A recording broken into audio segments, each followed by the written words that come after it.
निजामुद्दीन औलिया रहमतुल्लाह अलैह के यहाँ लंगर चलता था। लंगर आने वाले मुसाफिर करीब तादाद हजारों की तादाद में खाते थे।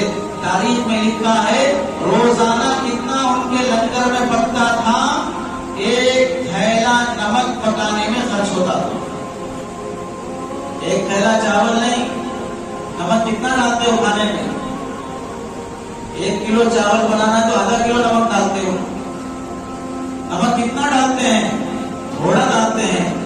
एक थैला नमक रोजाना खर्च होना है तो कितने थैले चावल बनना है, कितने थैले सालन बनना है? रोजाना एक थैला नमक खर्च हो रहा है। हजारों के लोग लंगर में खा रहे हैं। किसी ने ताज्जुब से आके पूछा, भाई इतना खिला रहे हो, कहां से आ रहा है, कहां से आ रहा है? निजामुद्दीन औलिया रहमतुल्लाह ने फरमाया, जहां से लोग खा रहे हैं वहीं से आ रहा है। जहां लोग खा रहे बैठे वहीं से आ रहा है। अल्लाह ने खिलाने को ही कमाने